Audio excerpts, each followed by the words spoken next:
August மாதம் 17ஆம் திகதி பொது காலம் 20ஆம் வாரம் ஞாயிற்றுக்கிழமை.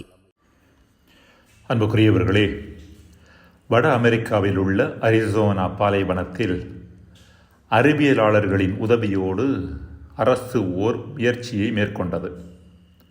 பாலைவனத்திற்கு நடுவில் ஒரு சோலை வனத்தை உருவாக்கும் முயற்சியே அது.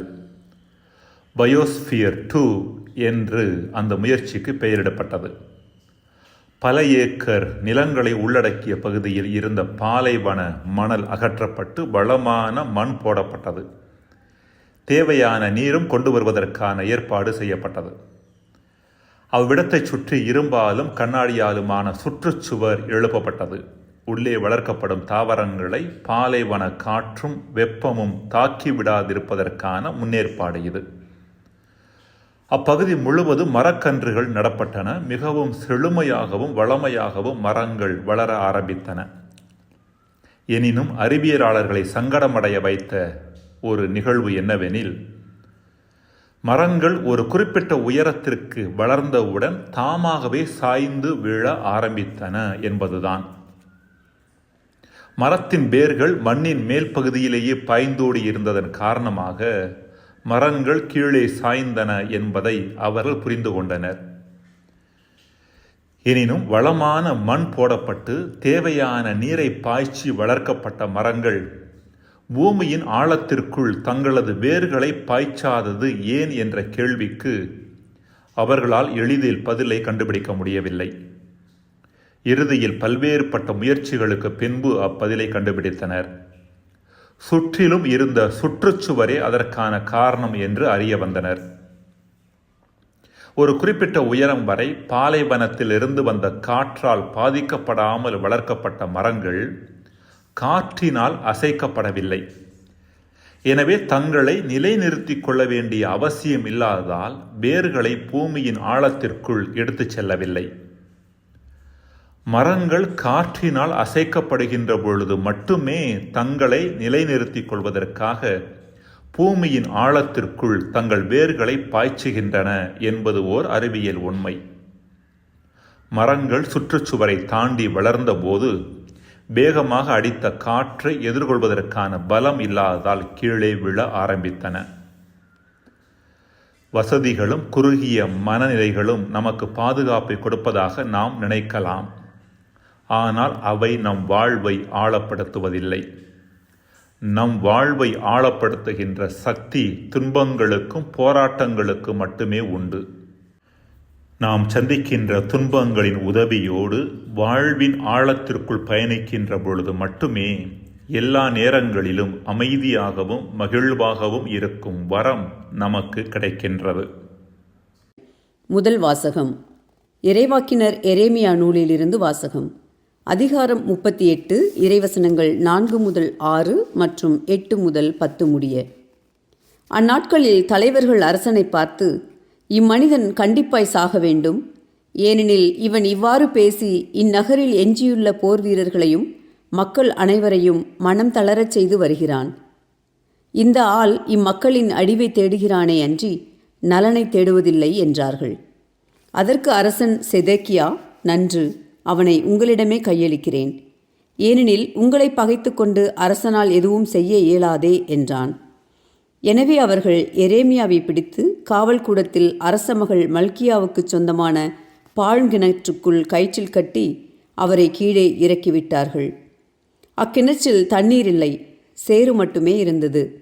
எனவே எரேமியா சேற்றுக்குள் புதையத் தொடங்கினார். எபேது மெலாக்கு அரண்மனை நின்று வெளியே சென்று அரசனை நோக்கி, என் தலைவரே, என் அரசரே, இறைவாக்கினர் எரேமியாவை பாழ்கிணற்றில் தள்ளியதால் இம்மனிதர்கள் பாவம் செய்தார்கள். அவர் அங்கு பட்டினியால் மடிந்து போவார், ஏனெனில் நகரில் அப்பம் ஏதும் கிடையாது என்று கூறினார். அதை கேட்ட அரசன் எத்தியோப்பியரான எபேது மெலாக்கை நோக்கி, உன்னோடு 3 பேரை இங்கிருந்து கூட்டிச் செல், இறைவாக்கினர் எரேமியா சாவதற்கு முன்பே கிணற்று நின்று அவரை தூக்கிவிடு என்று கட்டளையிட்டான். ஆண்டவரின் அருள்வாக்கு. இறைவா, உமக்கு நன்றி.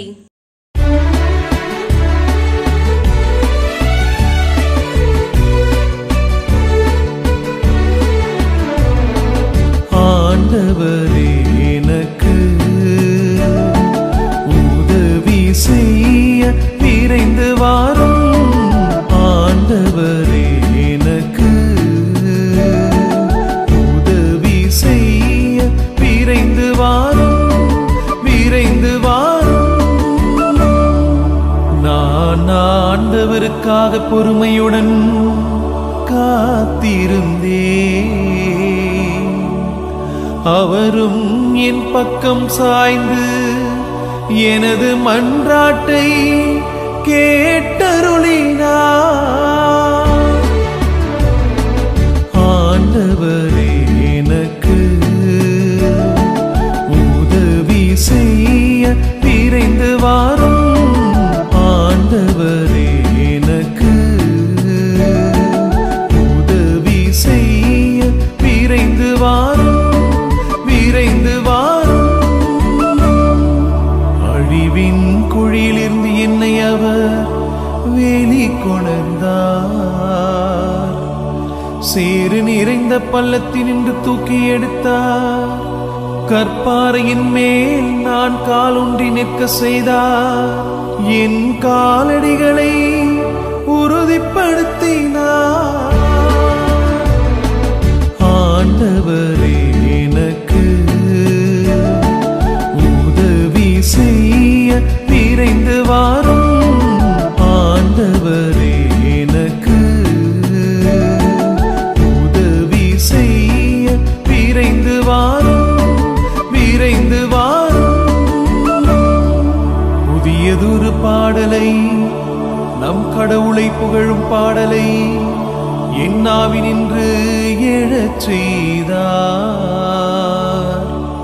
பலரும் இதை பார்த்து அச்சம் கொண்டு ஆண்டவர் மீது நம்பிக்கை கொள்வர். ஆண்டவரே, எனக்கு உதவி செய்ய விரைந்து வாரும். ஆண்டவரே, எனக்கு உதவி செய்ய விரைந்து வாரும், விரைந்து வாரும். நானோ ஏழை எளியவன், என் தலைவர் என் மீது அக்கறை கொண்டுள்ளார். நீரே என் துணைவர், என் மீட்பர், என் கடவுளே, எனக்கு துணை செய்ய விரைந்து வாரும். ஆண்டவரே, எனக்கு உதவி செய்ய விரைந்து வாரும். ஆண்டவரே, எனக்கு உதவி செய்ய விரைந்து வாரும், விரைந்து வாரும்.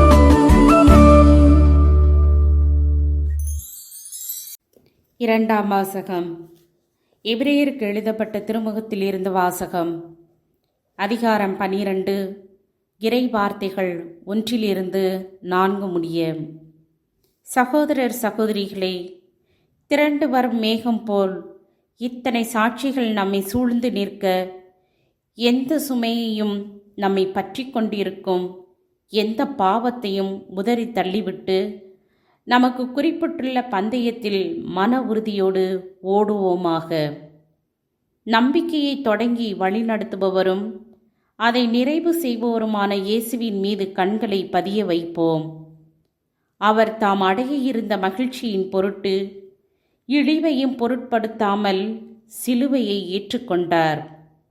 இப்போது கடவுளது அரியணையின் வலப்பக்கத்தில் வீற்றிருக்கிறார். பாவிகளால் தமக்கு உண்டான எந்த எதிர்ப்பையும் மன உறுதியோடு தாங்கிக் கொண்ட அவரை எண்ணி பாருங்கள். அப்போது நீங்கள் மனம் சோர்ந்து தளர்ந்து போக மாட்டீர்கள். பாவத்திற்கு எதிரான போராட்டத்தில் இரத்தம் சிந்தும் அளவுக்கு நீங்கள் இன்னும் எதிர்த்து நிற்கவில்லை. ஆண்டவரின் அருள்வாக்கு. இறைவா, உமக்கு நன்றி. நற்செய்தி வாசகம். அமைதியை ஏற்படுத்த வந்தேன் என்றா நினைக்கிறீர்கள்? இல்லை, பிளவு உண்டாக்கவே வந்தேன். லூக்கா எழுதிய தூய நற்செய்தியிலிருந்து வாசகம். அதிகாரம் 12 வசனங்கள் 49 53 வரை. அக்காலத்தில் இயேசு தம் சீடரை நோக்கி கூறியது: மண்ணுலகில் தீ மூட்ட வந்தேன். அது இப்பொழுதே பற்றி எரிந்து கொண்டிருக்க வேண்டும் என்பதே என் விருப்பம். ஆயினும் நான் பெற வேண்டிய ஒரு திருமுழுக்கு உண்டு. அது நிறைவேறும் அளவும் நான் மிகவும் மன நெருக்கடிக்குள்ளாகியிருக்கிறேன். மண்ணுலகில் அமைதியை ஏற்படுத்த வந்தேன் என்றான் நினைக்கிறீர்கள்? இல்லை, பிளவு உண்டாக்கவே வந்தேன் என உங்களுக்கு சொல்லுகிறேன். இது முதல் ஒரு வீட்டில் உள்ள 5 இருவருக்கு எதிராக 3 மூவருக்கு எதிராக 2 பிரிந்திருப்பர். தந்தை மகனுக்கும், மகன் தந்தைக்கும், தாய் மகளுக்கும், மகள் தாய்க்கும், மாமியார் தன் மருமகளுக்கும், மருமகள் மாமியாருக்கும் எதிராக பிரிந்திருப்பர். ஆண்டவரின் அருள்வாக்கு. கிறிஸ்துவே உமக்கு புகழ். பிரியமானவர்களே, ஒவ்வொரு மனிதரிலும் அமைதிக்கான தேடல் உண்டு. நாம் தேடுகின்ற அமைதி ஆழமானது, நிரந்தரமானது, நிலையானது.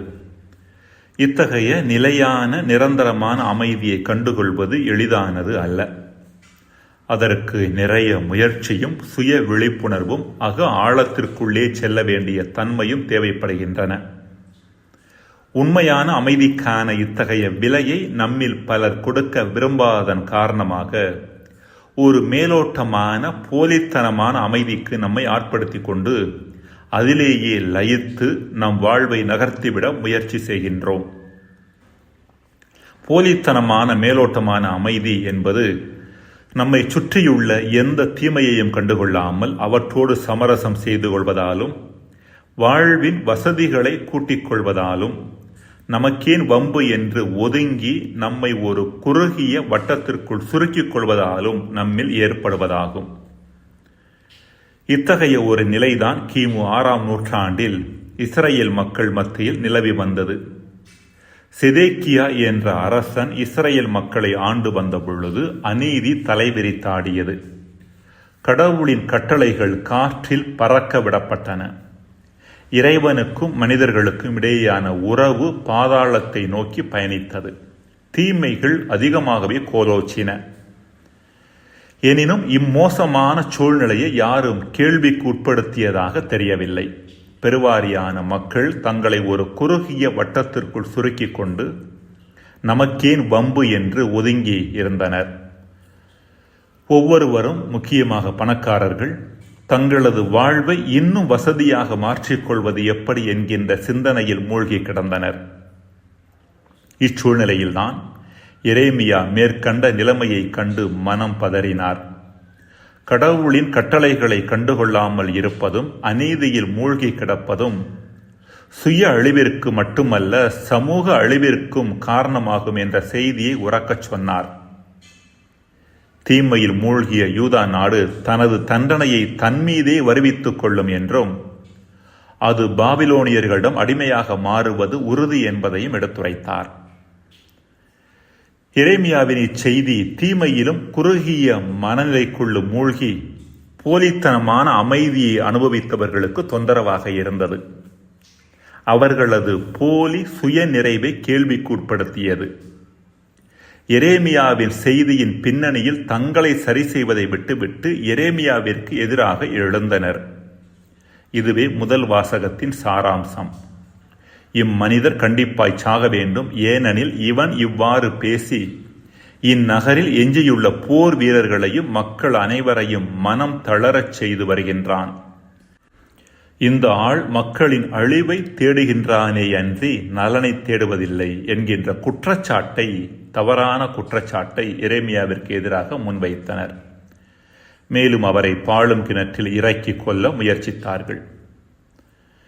இன்றைய நற்செய்தியில் இயேசு கூறக்கூடிய மண்ணுலகில் அமைதியை ஏற்படுத்த வந்தேன் என்றா நினைக்கிறீர்கள்? இல்லை, பிளவு உண்டாக்கவே வந்தேன் என உங்களுக்கு சொல்லுகிறேன் என்ற வார்த்தைகளை மேற்கூறப்பட்ட கருத்தின் அடிப்படையில் நாம் புரிந்து கொள்வது அவசியமானது.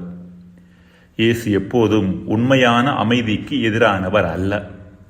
சீடர்களை அனுப்பிய பொழுது அமைதியை சுமந்து செல்ல சொன்னவரும், உயிர்த்த பின்பு உங்களுக்கு அமைதி உரித்தாகுக என்று சொன்னவரும் எவ்வாறு அமைதிக்கு எதிராக பேச முடியும்? இயேசு இன்றைய நற்செய்தியில் அமைதி என்று சொல்வது போலித்தனமான, மேலோட்டமான, சுய நிறைவு உலகத்திற்குள் சிக்கிக்கொண்டு எதையும் கண்டுகொள்ளாமல் எத்தகைய தீமையையும் ஒதுங்கி நின்று வேடிக்கை பார்த்து கொண்டு வாழும் தன்மையை, இத்தகைய அமைதியை தான் விரும்பவில்லை என்றும், நீதியின் பால் நிலைப்பாடு எடுத்து அதன் பொருட்டு பிரச்சனைகளும் பிளவுகளும் வந்தாலும் அதன் வழியாக உண்மையான அமைதியை நோக்கி நாம் நகர்வதையே தான் விரும்புவதாகவும் இயேசு சுட்டிக்காட்டுகிறார். இயேசு பிரிவினைகளையும் பிளவுகளையும் விரும்புபவர் அல்ல. மாறாக போலித்தனமான அமைதியிலிருந்து உண்மையான அமைதியை நோக்கி நகருகின்ற பொழுது பிரிவினைகளும் பிளவுகளும் தவிர்க்கப்பட இயலாதவை என்பதையே சுட்டிக்காட்டுகிறார். இத்தகைய செயல்பாடுகள் வழியாகவே நாம் போலித்தனமான அமைதியில் இருந்து உண்மையான அமைதியை நோக்கி பயணிக்க முடியும் என்பதை இயேசு சுட்டிக்காட்டுகின்றார். 2ஆம் வாசகத்தில் இயேசு இழிவையும் சிலுவையையும் ஏற்றுக்கொண்டதன் காரணமாகவே மகிழ்ச்சியை பெற்றுக்கொண்டதோடு கடவுளது அரியணையின் வலப்பக்கத்தில் வீற்றிருக்கும் பேற்றை பெற்றதாகவும் எபிரேய நூலாசிரியர் குறிப்பிடுகின்றார். அன்புக்குரியவர்களே, மேலோட்டமான அமைதிக்குள் சிக்கிக்கொள்ளாமல் வாழ்வில் வரும் துன்பங்களை சரியான மனநிலையோடு எதிர்கொள்வதன் வழியாகவும் நீதியான காரியங்களை செய்வதன் வழியாகவும் உண்மையான அமைதிக்குள் பயணிக்க இறைவனிடம் வரவேண்டி அவரது துணையை நாடுவோம். மன்றாடுவோமாக. இறைவா, அமைதிக்கான எம் ஏக்கம் மேலோட்டமானதாக மட்டும் இருந்து விடாமல் ஆழத்தை நோக்கியதாக இருக்க வரம் தாரும். ஆமென்.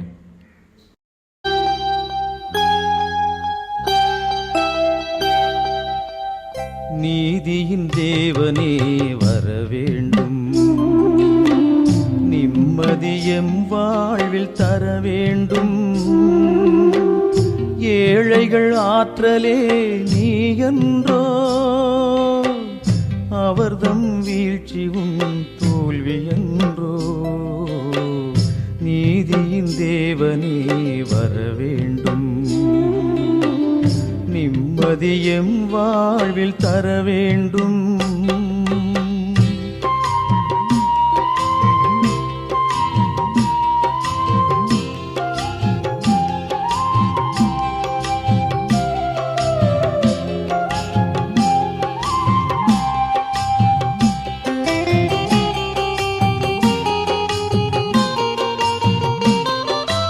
உறங்காமல் ஓயாமல் உழைக்கின்றோ, உலகை எம் வியர்வைகளால் நனைக்கின்றோ.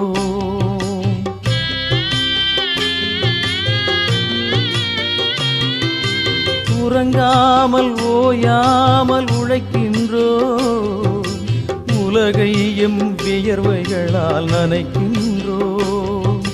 விளைகின்ற பொருளில் எமக்குரிமை இல்லை, விம்முகின்ற குரல்களுக்கு முடிவும் இல்லை. எம் தெய்வமே இறைவா, இறைவா, இறைவா. எம் தெய்வமே இறைவா, இந்நிலையில் இனி எமக்கு விடிவுண்டோ, முடிவுண்டோ, வாழ்வுண்டோ. நீதியின் தேவனே வரவேண்டும், நிம்மதியம் வாழ்வில் தர வேண்டும்.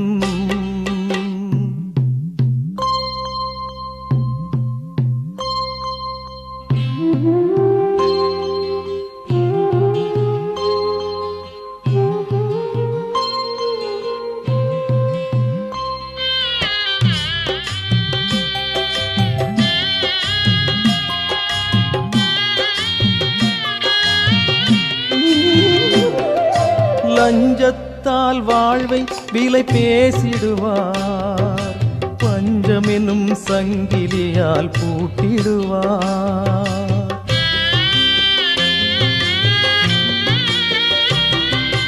லஞ்சத்தால் வாழ்வை விலை பேசிடுவார், பஞ்சமெனும் சங்கிலியால் பூட்டிடுவார்.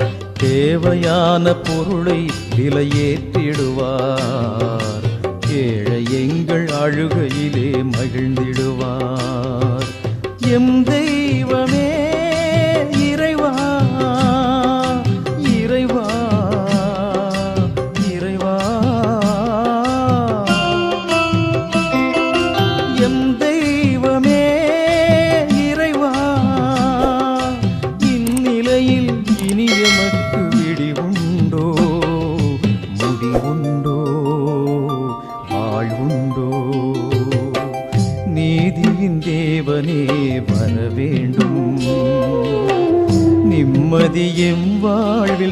வேண்டும்.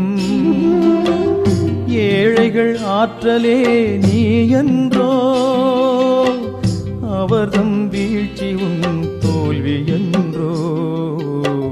நீதியின் தேவனே வர வேண்டும், நிம்மதியம் வாழ்வில் தர வேண்டும்.